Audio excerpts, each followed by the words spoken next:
તો સ્વાગત છે તમારા બધાયનું આજના મારા નવા વિડીયોમાં અને તમને બધાયને સૌથી પહેલાં મારા તરફથી જય ખુખાર મેળી જય મહાકાળી।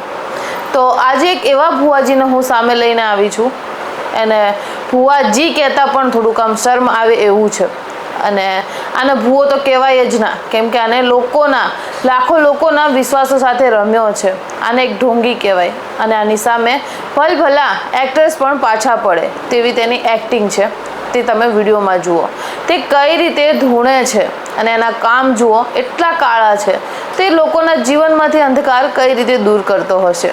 હવે તમે કહેતા હશો કે તમે કોની વાત કરી રહ્યા છો, તો હું આપણા ખુખાર મેળીની વાત નથી કરી રહી, કેમ કે તેમના તોલે તો કોઈ જ ન આવી શકે તેમ કહીએ તો પણ ચાલે, કેમ કે ખુખાર મેળીની તો વાત જ અલગ છે।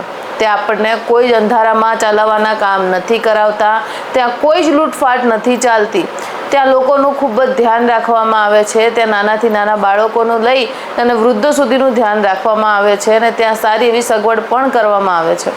પણ હવે આ ભુવાને જુઓ, જેનું નામ છે સૂરજ, જે પરિણીત હોવા છતાં, સારી એવી પત્ની હોવા છતાં, બે દીકરી હોવા છતાં તે બધું જ ભાન ભૂલી ગયો હતો।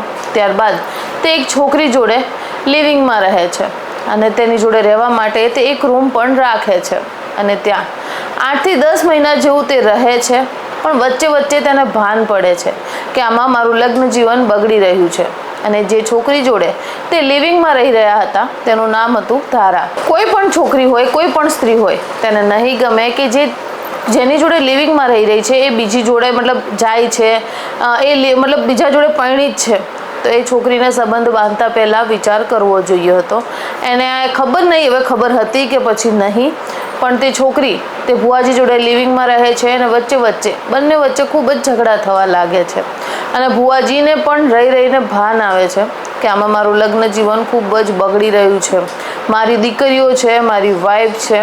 ત્યારબાદ તે ભુવાજી અને તેમના ફ્રેન્ડ્સ બધા મળીને એક કાવતરું રચે છે કે આપણે તેને બોલાવીશું, પૈસા આપી અને મનાવવાનું કામ કરીશું કે તું આ બધાયથી અમને છૂટા કરી દે, પૈસા અમે તને આપીએ છીએ। પણ હવે એ છોકરી તેનાથી સાચો પ્રેમ કરતી હતી કે પછી ખબર નહીં શું હતું, તે તેની જોડે પૈસા નથી લેતી। ત્યારબાદ કેસ ચાલે છે, કેમ કે તે છોકરીએ ભુવાજી ઉપર કેસ કરી દીધો હતો અને તે કેસ લાંબા સમય સુધી ચાલે છે। ત્યારબાદ તે ભુવાજી તેને ફોન કરે છે અને કહે છે કે તું મારી જોડે ચાલ, આજે આપણે કોર્ટમાં સમાધાન કરવાનું છે તો શાંતિથી સમાધાન કરી દઈએ। ત્યારે તે છોકરી તેના ઉપર વિશ્વાસ કરી બેસે છે અને કેમ ન કરે, કારણ કે તે 10 મહિનાથી તેની જોડે હતી એટલે એને થયું કે ના, એનું હૃદય પરિવર્તન થઈ ગયું હશે, જેના કારણે તે તેની ગાડીમાં બેસી અને તેની જોડે જાય છે અને તેને પૈસાની લાલચ આપવામાં આવે છે, પણ તે ચોખ્ખી ના પાડી દે છે અને આ કેસ ખૂબ જ લાંબો ચાલે છે અને લોકોને શક તો હતો જ કે આ જે કાંડ કર્યું છે તે આ ભુવાજીનું જ કરેલું છે। પણ અમુક હોય છે જે આંખ બંધ કરી ભુવાજી કરી અને તેમના પગોમાં જાય છે, પણ એમના કારનામાં તો હવે ઉપરવાળો જ જાણે છે। પણ કહેવાય છે ને કે ઉપરવાળાના ત્યાં દેર છે પણ અંધેર નહીં, વહેલા મોડું સત્ય સામે આવીને જ રહે છે। ત્યારબાદ તેને સુમસાન રસ્તે લઈ જવામાં આવે છે, તેના મિત્રો તેની જોડે જોરશોરથી વાતો કરવા લાગે છે અને તેને ખૂબ જ ડર આવે છે કે તું આટલામાં માની જાય તો સારું છે। તે છોકરી નથી માનતી અને તેને ત્યાં જ હત્યા કરી દેવામાં આવે છે। તમે હવે વિચાર કરો કે કોકની દીકરી, કોકની બેન, કેટલા એ છોકરી જોડે કેટલા લોકોનો આમ સંબંધ સારો હશે, એ છોકરીને જોઈ કેટલા લોકોનો દિવસ ઉગતો હશે। આજે આપણા ઘરમાં પણ બેન દીકરીઓ છે, તેમને જોઈ આપણે કેટલા હરખેલા થઈ જઈએ છીએ, તે ખુશ હોય તો આપણો પણ આમ દિવસ હોય છે તે આનંદમાં આવી જાય છે। તો તમે વિચાર કરો કે કોકની દીકરી, કોકની બેન આ રીતે મોત તેની જોડે આવ્યું તો એ એમના ઘરના જે લોકો હતા, પરિવારજનો હતા, તેમની ઉપર શું વીતી હશે। અને તે નરાધમોને તો પણ સંતોષ નથી થતો, બધું જ પ્રૂફ મિટાવવા માટે તે લોકો તેની લાશના કટકા કરે છે અને તેને સળગાવી દે છે તાકી કોઈના હાથમાં કોઈ પ્રૂફ ન આવે। પણ સમય જતાં ધીરે ધીરે ઇન્વેસ્ટિગેશન ચાલુ હોય છે તે રોકાઈ જાય છે, પણ જે ધારાનો ભાઈ હતો તે હિંમત નથી હારતો, તે ઉપર સુધી જાય છે અને પાછી એનું ઇન્વેસ્ટિગેશન ચાલુ થાય છે ત્યારે જતાં ખબર પડે છે કે તેનો જે હત્યારો છે તે આ ભુવાજી જ છે. અને ભુવાજી પણ કોઈ ઓછા નહોતા, તેમને પણ ખૂબ જ મહેનત કરી હતી જે પોલીસ છે તેમને ગુમરાહ કરવાની. અને પોલીસને ગુમરાહ કરવા માટે તેમને પોતાના જ ફોનમાં મેસેજો ધારાના નામથી કરાવરાવ્યા કે હું મુંબઈમાં છું, મને શોધતા નહીં, હું બહુ ખુશ છું. એટલે પોલીસને પણ વિશ્વાસ આવી ગયો. પણ એક ભાઈ જે કલાઈએ રાખડી બંધાવતો હતો તેને જીવને હાસ ના પહોંચી કે ના, આવું તો ના હોય, મારી બેન હોય તો મને સંપર્ક કર્યા વગર ન રહે. આજ કોઈ પણ હશે, કોઈ આપણું પ્રિય વ્યક્તિ હોય એનાથી આપણે કેટલી ઘડા દૂર રહી શકશું. તો આ તો ભાઈ બેન હતા. તો એ ભાઈ હિંમત નથી હારતો અને પોતાની બેનને ગોતવા માટે પાછું ઇન્વેસ્ટિગેશન ચાલુ કરાવે છે અને જાણ થાય છે કે તેનો હત્યારો જે ભુવાજી છે તે છે. અને તેની એક્ટિંગ તમે જુઓ, ધોણવાની નેક્સ્ટ લેવલની હતી. બધા એક્ટર એની પાછળ મતલબ આમ શું કહેવાય, પાણી કમચાય એવું કરીને મૂક્યું હતું આણે. અને જબરું ધૂણતો હતો અને સારા એવા ફોલોવર્સ બધું જ એને ઇન્ક્રીઝ કરી રાખ્યું હતું. અને ઘણા એવા ભાવિ ભક્તો પણ બનાવી રાખ્યા હતા.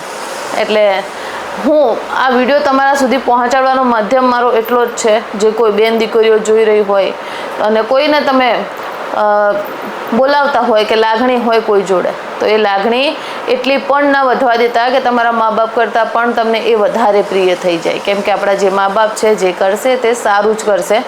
એટલી વાતનું જરૂરથી ધ્યાન રાખજો અને બને એટલો આ વિડીયો જરૂર શેર કરજો, તાકી આવું ક્યારેય કોઈ બેન દીકરી જોડે ન થાય. અને બાકી ખુખાર મેળીવાળા છીએ ને તો વટથી કહેવાનું, છાતી ઠોકીને કહેવાનું કે અમે તો ખુખાર મેળીવાળા છીએ, જ્યાં 1 રૂપિયાની ઢોંગ નથી ચાલતી. માનું છું કે હમણાંથી ખુખાર મેળીની ગાદી બંધ છે, જેના કારણે ઘણા લોકો નિરાશ થયા છે કે માતાજીની ગાદી હમણાં બંધ છે. ને કે પહેલાં એક તહેવાર જેવું લાગતું હતું. શનિવાર હોય એટલે રાત્રે આપણને એમ થાય ક્યારે રવિવાર થાય, ક્યારે અમે ગાદીએ જઈએ, ક્યારે અમને માળીના દર્શન થાય. પણ હવે એ પળ થોડા દિવસો માટે રોકાઈ ગયો છે, પણ ખૂબ જ જલ્દી આવશે તે પળ. એટલે આપણે જે ખુખાર મેળીના પ્રવચનો ન જોયા હોય તે જોતા રહો. અને તમને એમ હોય કે આ માતાજીનું આટલું પ્રવચન કેમ કરે છે, તો હું આવા ઢોંગીઓથી દૂર છું, એ મને ખુશી છે. અને એ પણ ખુશી છે કે હું ખુખાર મેળીને માનું છું, જ્યાં કંઈ જ મતલબ ખરાબ નથી થઈ રહ્યું. ઉપરથી આપણા જીવનમાં કંઈક ખરાબ થઈ રહ્યું હોય તો માતાજી સારું કરે છે. એટલે હું તો વટથી કહું છું કે ખુખાર મેળી ઇઝ બેસ્ટ. અને બાકી આપણા કુળદેવી ઉપર પણ વિશ્વાસ પૂરેપૂરો રાખવો તે ખૂબ જ જરૂરી છે. આ પણ હું હરેક વિડીયોમાં કહું છું. અને બને એટલો આ વિડીયો શેર કરજો, કેમ કે આ વિડીયો જલ્દીથી જલ્દી બેન દીકરીઓ જોવે એટલું સારું છે. અને લોકોમાં ભ્રમિત ન થાય એટલું પણ સારું છે. અને હજુ પણ કહીશ કે જે ભગવાનને તમે માનો છો ને, એના પછીનો ભગવાન હોય છે મા બાપ. આપણા જે મા બાપ હોય છે ને, એ ક્યારેય બાળકોનું ખરાબ નથી વિચારતા. અને બીજું ખુખાર મેળીને, ત્રીજું આપણી જે કુળદેવી છે એ. આ 3 પર વિશ્વાસ બરોબર રાખજો, ક્યારેય જીવનમાં ક્યાંય નહીં ડૂબાવ, એટલું ગેરંટી હું આપું છું. કેમ કે આ 3 એવા છે ને, એવી શક્તિ છે ને કે આપણને ક્યાંય ઊંધે નહીં જવા દે, ક્યાંય ખાડામાં નહીં પડવા દે, નહીં ખોટી ઝંઝટમાં જવા દે. બાકી ઉમ્મીદ કરું છું કે મારો આજનો આ વિડીયો પસંદ આવ્યો હશે. અને મને એ વાતની પણ ખુશી છે કે આ જે દીકરી આજે આ દુનિયામાં નથી રહી તેને પણ ન્યાય મળી ગયો છે. બાકી મળીશું નેક્સ્ટ વિડીયોમાં ખૂબ જ જલ્દી. ત્યાર સુધી તમને બધાને મારા તરફથી જય ખુખાર મેળી, જય મહાકાળી.